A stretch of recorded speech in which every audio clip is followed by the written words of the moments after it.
Stay out of the beds. Just stay in the grass while I film this, okay? Welcome to HortTube. My name is Jim Putnam. This is the Sunday garden question and answer video. I do these every Sunday, and I take questions from the previous video and answer them the next week. I select from them. I've answered a lot of questions over the years, and so I try not to pick the same ones over and over and over, but a lot of the same ones do come up, and I'll occasionally re-answer them. But again, there's a playlist on the channel called Question and Answer, and you can go and look up some of the old videos if you're interested in going through that playlist. It's like 80 videos. It probably would bore you to death, honestly, but I have answered a lot of questions over the years.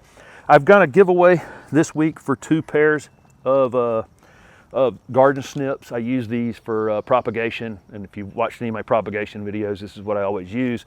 Good for repetitive motion, small pruning off little annuals and deadheading things, that kind of thing. Good for, like I say, good for repetitive use. I will explain how to go about winning these 2 pairs of pruners, one here on YouTube and one over on Instagram at the end of the video. So stick with me, stick with me for that. And I'm going to start some propagation videos this next week, and that's why I'm giving out the snips. Let's get to some questions from last week's video. Somebody asked, "What is humus?" Humus is that layer between your soil and your mulch, and so I just put down this triple shredded hardwood mulch here. It will eventually become humus as it breaks down. It reaches a state where it's really just compost. Really, that's what we're talking about here. And it gets down to a fine material that earthworms can eat and help release the nutrients from it, which helps feed your plants. But it's that little layer between the soil and your mulch that's kind of really, really broken down. That's what it is. The same person asked me what goes into compost, and you can pretty much use all of your organic material in your compost. I probably avoid diseased things. So if you have, I've got some diseased cucumbers, and stay out of the beds. I've got some diseased cucumbers that I won't be putting into the compost bin, but anything that's not diseased goes in there. You do want to layer it, and by layering, I mean when your leaves fall off your trees, you don't want to put 4 feet of leaves into your compost bin. It's best to put 6 inches of leaves into your compost bin, and then put some grass clippings or some perennials or annuals that you're tearing out at that same time that the leaves are falling down, and then another layer of leaves, so on and so forth. So some living material, and then some dead material, some living material, back and forth. That's the best way to do it, but pretty much anything goes. Food scraps, anything. Anything that's kind of alive or was alive can go into it, outside of diseased things. Somebody bought a new house and they got 4 red maples, wanted to know what I would do with them. They newly planted red maples. When I talk about red maples being a problem in urban spaces, I am not talking about Japanese maples. I always forget to say this. And so somebody, when I say red maple, they're thinking Japanese maple, like this one that's back here behind me. That's not what I'm talking about. They're not a problem. They don't get big enough to be a problem. But I'm talking about Acer rubrum, the large growing red maples that 5 days every year look beautiful in the fall with their red leaves, and then they fall off almost immediately. But 5 out of 365 days, most beautiful plant in your landscape. Maybe 6 days, maybe get a good 6 days out of it before the wind blows. But they have surface roots. I just find that they grow like weeds for about 10, 15 years, and then the roots start hitting your foundation, your driveway, your sidewalk, streets, whatever. And then they start to literally just fall apart. So I've removed one from this front yard. I had a sugar maple at the old house, which is another type of maple, same problem, in an urban space. These are trees I really, really like, and they belong in parks. They don't belong in little 2/10 of an acre lots, 3/10 of an acre lots. I got a neighbor here with one that's diseased next door that needs to go as well. What would I do with them? I would eliminate them while they're small enough to eliminate. That's what I would do, because I know that in the future I'm not going to be able to garden around these things. My grass is going to struggle. There are going to be surface roots, which are just, who wants to trip over surface roots?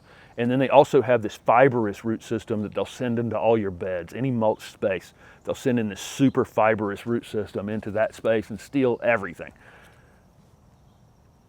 Again, lots of people love Acer rubrum, and all the new hybrid and all the new varieties. I just don't think they belong in small lots. Again, opinion. Somebody asked how long before they're rooting cuttings, so they're doing some propagation, which I'm going to start this week. I'm a little late, later than usual, but it won't be a big deal. They've rooted some cuttings, and they want to know if they should plant them into the ground. This is an issue where you would have to know the plants really, really well. Some you could put in the ground, and some you couldn't. As an example, in yesterday's video, I showed this Carolina Midnight Laura Petalum over here. It's a purple shrub. It's hardy in zone 7 to 10. I'm in zone 7. If I rooted those cuttings and then planted them in the ground in September, they would die this winter. I'm 100% sure of it. I've got Osmanthus fragrans right next to it, zone 7B, zone 8 hardy. I root those things, I put them in the ground in September, they're dead this first winter for sure. They're only 6 inches tall. And so it's going to be a plant by plant basis. If you don't know the plants you're working with really well, I would put them in pots and keep them through the winter in containers where you can keep them mobile. You can bring them in the house on the real cold, put a cover over them, put some sort of frost protection blanket over them. They'll be much easier to protect by keeping them mobile than they will in the ground. If it was something that was extremely hardy, you could probably get away with it. So if you're in zone 7 and that plant is zone 5 hardy, let's say like a hydrangea or something like that, you could probably get away with it. But I think your best bet is probably to carry them through the first winter in containers. Okay, somebody asked if I dig up roadside things. No, I've never dug anything up on the roadside, but I am definitely a person that will take some seeds off something on the roadside. So if there's something that I'm interested in growing and it's come to seed, the flowers are passing and there's seeds on it, I will definitely help myself to some seeds. But no, I leave everything where it is and spread the seed accordingly. Somebody asked me, they got some new Encore azaleas and they're burned on the top. So they bought them 3 months ago, came home, they got a little bit of burn right on the top of them. I've seen this frequently happen when you buy plants that were in a lot of shade at the garden center and then you bring them home and put them in a little more sun. And so it's just like my skin in the wintertime getting lighter and lighter and lighter colored, and then I go to the beach. The first day out of the gate, I go to the beach and spend 6 hours and I get burned. Same thing can happen with your plants if you deny them light, and it tends to happen on the most tender foliage on the outside. That's my guess. The other thing that could happen is if they go into a bit of a wilt where the new growth wilted a little and then they were in the sun, it could have burned that new growth some.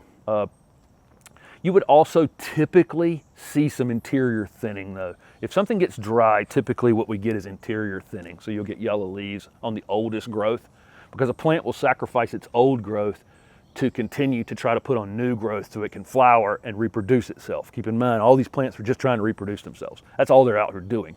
So they'll sacrifice old growth typically. So if you're not seeing any of that old growth thinning, I think it's just sunburn and it's just no big deal. They'll grow right back out of it. Okay, I get a ton of questions. I'm just going to address this as a group of questions. I get a ton of questions about spotted leaves, and I never know how to answer these questions. I've got spots on this, and what do I do? I got spots on this. For one thing is I don't know what your level of tolerance is on spotted leaves. When I had the garden center, I'd get somebody that would come in and they have 2 leaves on a whole plant that got spots on them and they're losing sleep over it. And then I got somebody that, has spotted leaves and it's on every leaf on the plant, where that would be concerning, obviously. So I don't know your level of tolerance of spotted leaves. And so I never know how to answer these questions because for me, I'm not spraying anything anyway. I got spotting on everything out here. So I can find, if I go out of my way, I can find chewed and spotted leaves out here. The place is pretty clean. Overall, it's clean, but there's certainly some spotting. When something reaches the point where, the whole plant, is spotted, leaves are falling off of it, I'll typically eliminate the plant. And so, not a lot of people want that answer, but that is my answer typically. I had somebody say they had spotting leaves on something and they tried to spray it with 7. 7 is an insecticide. The spotting on your leaves is probably some sort of fungal issue, some sort of fungus. So they're not even related. So again, I don't know how to answer a lot of those questions. For me, a limited amount of spotting on something is normal in a humid summer like I have here in Raleigh, North Carolina. An abnormal amount of spotting where leaves start dropping and the plant's really struggling, I rip it out by the roots and put something else there. That's just me. Let's see. Somebody said their blue point junipers have some limbs dying on them, and they made it through. This was in Texas. They made it through all that snow and cold, and then have some limbs dying on them. The reason I picked this question is because I want you guys to keep in mind that conifers do not let you know when they're dry very well, and so they just start losing limbs and fading and dying. So do go and check your conifers. So that's cryptomeria and junipers and spruces and whatever kind of conifers you have going on, arborvitae, I don't know, cedars. None of them are very good at telling you when they're dry. So when we get to summer and it's hot like this, go and actually check them. Check around the base of them, make sure that they're, it's not super dry, and then water them individually. Most of your leafy evergreen things, your annuals, perennials, flowering things, will let you know when they're dry. They'll wilt. You come home, you look at it, you can see that it's dry, you water it. Conifers don't do that for us, and so they do need to be checked individually. Another thing would be Japanese hollies, like sky pencil hollies, compacta hollies, soft touch hollies, very wimpy plants that don't tell you when they're dry, and they just kind of go and lose every leaf. So check those as well. Somebody said they got mushrooms in the area that they have a lot of mushrooms. The plants that they've planted aren't very vigorous, and so they wondered if it was too wet. I hope you guys can see all of the bees here behind me. That's why I choose this spot to sit. It's just an amazing little spot. And I also get goldfinches, but I don't think they'll come while I'm here, but they'll come for this verbena bonariensis and anything that's got seed out here.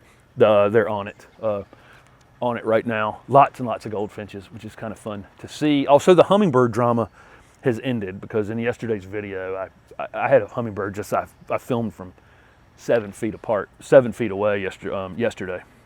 Okay, so they got lots of mushrooms. Their plants in that spot are kind of struggling a bit. They wondered if it was too wet. I doubt it's a wet issue. I bet that there's old roots and a lot of organic material in that space that are breaking down.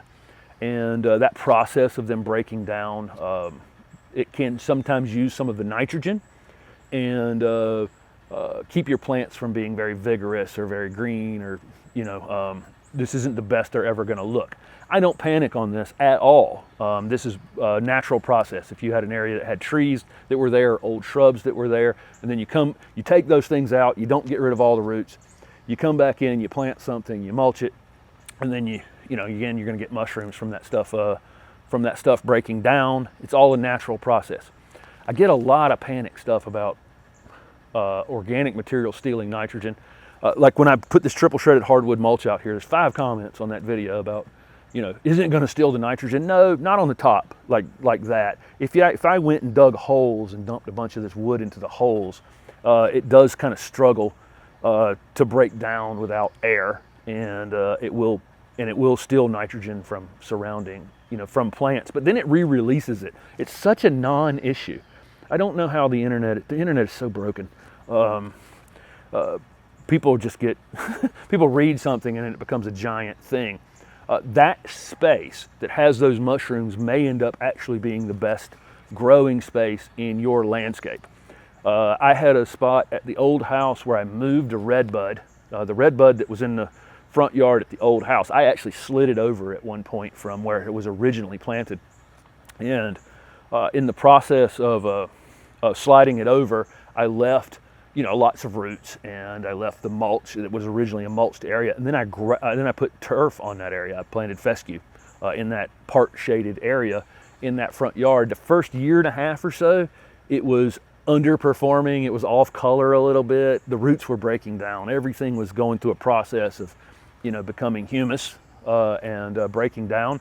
And then after that 18 months period of time or so, it was the best turf in the entire in the yard. By far, it was the best turf because of all that material had become food basically for the plant. So there was a period of time where some nitrogen was being stolen, but then it became the best space in the yard. So I would practice some patience here. You can give it a small amount of fertilizer. I think most people would tell you throw fertilizer at it. You don't have to, but it's not too late in the summer if you wanted to put some flower tone or something out there that might help. But that's my guess. Your mushroom issue is related to organic material that's needing to be broken down in that soil. But I think it's probably going to end up being a great growing area for you. Let's see, a few more here.